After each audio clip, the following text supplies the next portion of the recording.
నమస్తే. ఈరోజు మన స్టూడియోలో ప్రముఖ తంత్ర జ్యోతిష్యులు, జ్యోతిష రత్న, జ్యోతిష సామ్రాట్ చింతా రుక్మాన్ గదరావు గారు మనతో ఉన్నారు.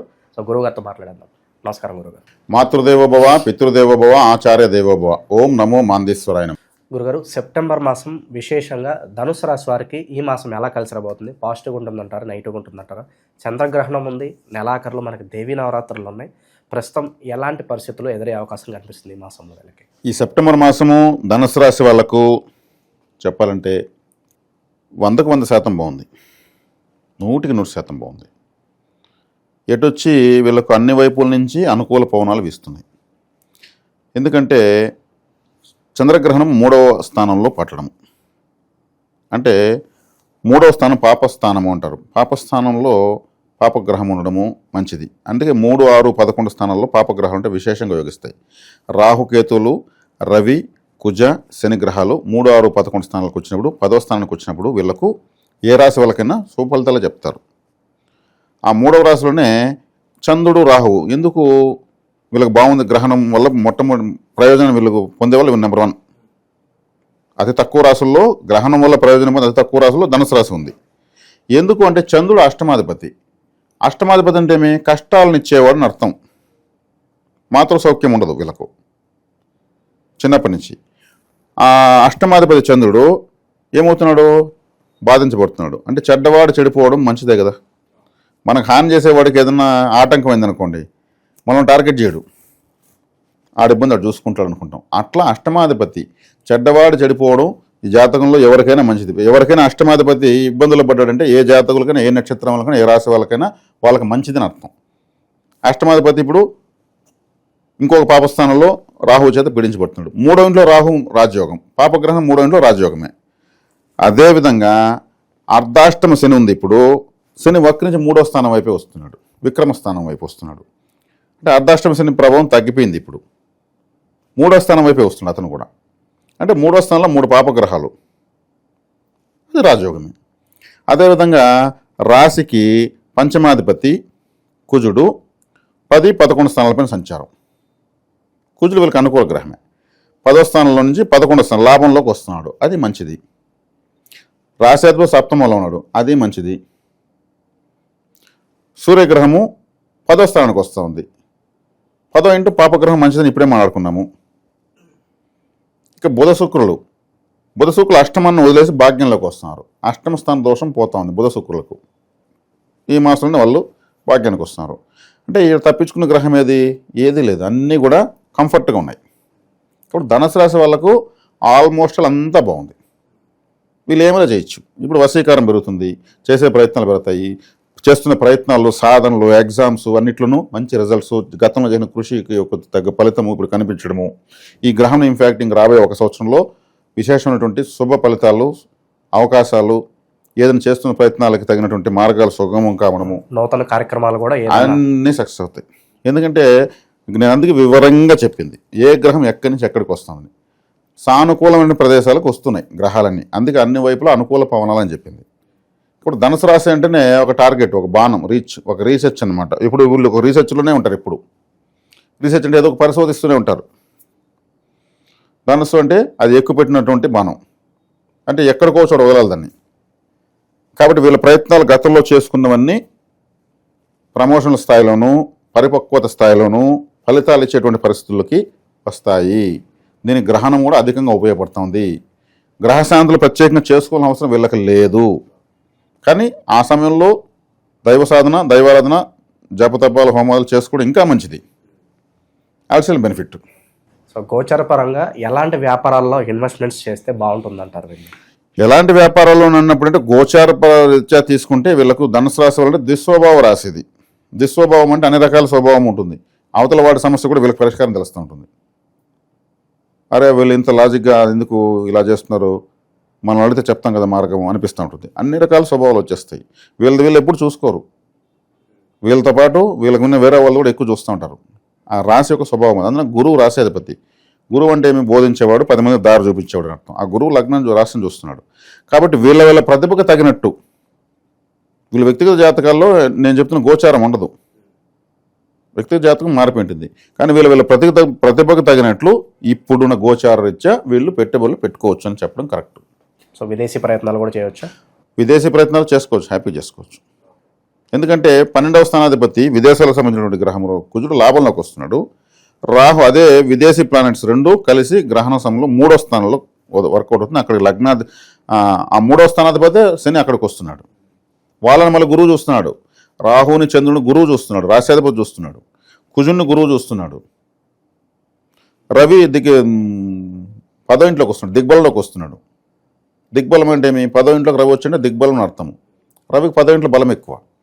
అదే ధనుసు రాశి అంటే రవికి సంబంధించినటువంటి ప్రభావం ఎక్కువ ఉన్న రాశి. సో ప్రేమలో విజయం ఏమైనా కనిపిస్తుందా? ఎప్పటి నుంచో ప్రేమించుకుని పెద్దవాళ్ళ యాక్సెప్టెన్స్ కోసం ఎదురు చూస్తూ ఉంటారు, వాళ్ళకి ఏంటి? ఖచ్చితంగా యాక్సెప్టెన్సీ ఉంటుంది, వీళ్ళకు ఫలితం ఉంటుంది. ఎందుకంటే ప్రేమ అంటే 5వ స్థానము. 5వ స్థానం అధిపతి కుజుడు. కుజుడు ఇప్పుడు లాభంలోకి వచ్చాడు. లాభంలోకి వచ్చి 5వ స్థానాన్ని చూస్తున్నాడు. ప్రేమలో విజయం పొందేదానికి అవకాశాలు ఎక్కువ ఉన్నాయి కాబట్టి వీళ్ళు ప్రయత్నించకపోతే ఎవరేం చేయలేరు. ఈ సమయంలో ప్రయత్నించడం వల్ల ప్రయోజనం ఎక్కువ ఉంటుంది. సో చాలా వరకు మంచి ఫలితాలు ఉన్నప్పటికీ కూడా పలానా విషయంలో మీరు జాగ్రత్తగా ఉండకపోతే చిక్కుల్లో పడతారంటే ఏం చెప్తారు గురుగారు? ఫలానా విషయంలో జాగ్రత్తగా ఉండకపోతే అంటే మనము ఉన్నంతవరకు మన నీడ మనం వదలదాం. నేను వీడని నీడ నేను అన్నట్లు ఏదో ఒక సమస్య ఖచ్చితంగా, ఏదో ఒక బలహీనత మనకు ఏదో ఒకటి ఉంటుంది. కాబట్టి ఇక్కడ వచ్చేకాడికి వీళ్ళు వాటికి అతీతంగా ఆలోచించి వీళ్ళు చేసే ప్రయత్నాలు, గోచార ఫలితాలు ఇప్పుడు నేను చెప్పిన తాత్కాలికంగా, కొద్ది రోజులకి మళ్ళీ అనుకూలంగా వచ్చిన గ్రహాలు మళ్ళీ వ్యతిరేక డిగ్రీలోకి రావడం, స్థానాల్లోకి రావడం, అప్పుడు ఈ జాగ్రత్తలు పాటించడం అన్నీ ఉంటాయి. ఇది జనరల్ చార్ట్. ఇవి రాశి వాళ్ళకు 3వ స్థానం వీళ్ళు చేసే ప్రయత్నాలు, 11వ స్థానము వీళ్ళు చేసినటువంటి పనుల్లో లాభాలు. 11వ రాశి తులారాశి, 3వ రాశి కుంభరాశి. కుంభరాశిలో నడి నక్షత్రము శతభిషము పూర్ణంగా ఉంది 4 పాదాలతో. అదే తులారాశిలో నడి నక్షత్రము స్వాతి నక్షత్రము. స్వాతి నక్షత్రం 4 పాదాలతో బలంగా ఉంది. కాబట్టి ఈ శతభిష నక్షత్రం అంటే ఏమంటే, శతభిష అంటే 100 నక్షత్రాల సమూహమే శతభిష నక్షత్రం. అతిపెద్దది. జ్యోతిష్ శాస్త్రంలో ఉన్న 27 నక్షత్రాల్లోకి అతిపెద్ద నక్షత్రం శతభిషం. 100 నక్షత్రాల అంటే పాలపుంత నక్షత్రాల గుంపులు ఉన్నదంతా శతభిషం. ప్రతిరోజు వీళ్ళు నక్షత్రారాధన చేయొచ్చు. కర్పూర హారతి వచ్చి నక్షత్రాల పూజ. నక్షత్రాలతో పోలుస్తారు, సినిమా స్టార్స్ అంటారు. వాళ్ళు మెరుస్తారు కాబట్టి నక్షత్రాలలాగా. కాబట్టి శతభిష నక్షత్ర ప్రభావం కానీ ఎవరికైతే పవర్ఫుల్గా ఉంటుందో వాళ్ళు సినిమా స్టార్స్ అయిపోతారు. వాస్తవం, దాంట్లో ఎటువంటి సందేహం లేదు. కాబట్టి నక్షత్ర పూజ వీళ్ళకి చాలా ఇంపార్టెంట్. గెలాక్సీ ఉన్న ఫోటోని వాల్పేపర్గా ఫోన్లో పెట్టుకోవచ్చు. గెలాక్సీ ఉన్నటువంటి ఫోటోని హాల్లో పెద్ద వాల్ పోస్టర్ వేసుకోవచ్చు. ద్రాక్ష బ్లాక్ గ్రేప్స్, నల్ల ద్రాక్ష పండ్ల గుత్తి శతభిష నక్షత్రం. కాబట్టి బ్లాక్ గ్రేప్స్ ఎక్కువ తినచ్చు. నీటి కడిగేసి ఎక్కువ మందులు కొడుతున్నారు కాబట్టి చెప్తున్నా. బ్లాక్ గ్రేప్స్ వీళ్ళకి ఫేవరెట్ ఫ్రూట్. ఒక నల్ల ద్రాక్ష, డ్రై ఫ్రూట్ కూడా, ఎండు ద్రాక్ష కూడా నలుపు కూడా తినచ్చు. వీళ్ళు 4 నోట్లు వేసుకొని బయలుదేరచ్చు. అదేవిధంగా వీళ్ళకు అలా చేస్తూ వచ్చారు. నక్షత్ర ఆరాధన చేయడం చాలా ఇంపార్టెంట్. గెలాక్సీ వీళ్ళకి అనుకూలంగా ఉంటుంది అనమాట. ఆకాశం చూస్తూ రాత్రికి ఆలోచిస్తూ కూర్చోండి, అద్భుతంగా ఈ రాశి వాళ్ళు మంచి ఆలోచనలు వస్తాయి. కర్పూర హారతి ఇవ్వండి, నక్షత్రాలను ఆరాధించండి. జ్యోతిశాస్త్రం నక్షత్రాలపైన ఆధారపడింది. అదేవిధంగా లాభంలో స్వాతి నక్షత్రం. స్వాతి నక్షత్రంలో ఎవరు ఉద్భవించారు? నరసింహస్వామి ఉద్భవించాడు. నరసింహస్వామి ఆరాధన, ఆలయాలకు వెళ్ళడం, పోయి రావడం మంచిది. ఆయన ఫోటోని వాల్పేపర్కి పెట్టుకోవచ్చు. లక్ష్మీ నృసింహ కరావలంబ స్తోత్రం చదవడం చాలా ఇంపార్టెంట్. వీళ్ళకు లాభాలు కలుగుతాయి. లక్ష్మీ నృసింహ కరావలంబ స్తోత్రం ఎందుకంటే సాక్షాత్ పరమేశ్వరుడు ఆది శంకరాచార్యులకు పుట్టారు. ఆయనకు ఒక విపత్తు వచ్చినప్పుడు ఆయన నరసింహస్వామినే పిలిచాడు. ఆయనే పరమేశ్వరుడు. ఆయనకు విపత్తు వచ్చినప్పుడు నరసింహస్వామిని పిలిచాడు. మహావిష్ణువుని ఇంకో నువ్వు వెళ్ళదు. లక్ష్మీ నృసింహ కరావలంబ స్తోత్రం ఆయన చదివాడు. ఆయన నోటితో ఆయన వచ్చి కాపాడాడు. అంటే విపత్కర పరిస్థితులు కాపాడి లక్ష్మీ నృసింహ కరావలంబ స్తోత్రం.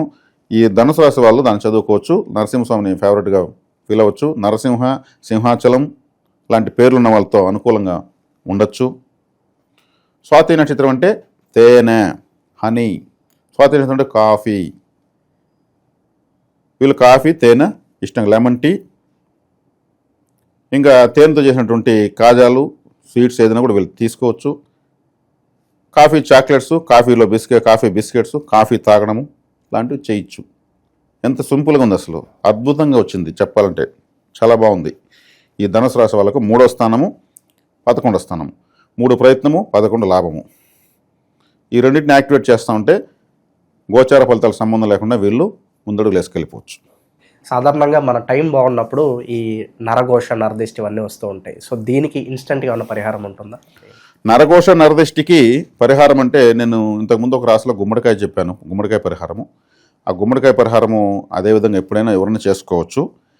అదేవిధంగా ఎవరైనా కూడా సరే, ఏ రాశి వాళ్ళని సరే గుమ్మడికాయ పరిహారం ఎలా చేసుకుంటారో అలాగే ఇంకొక పరిహారం ఏంటంటే, ఒక వైట్ పేపర్ తీసుకొని బ్లాక్ ఇంకి తీసుకొని వాళ్ళ సమస్యలని రాయాలి, వాళ్ళ శత్రువులు రాయాలి.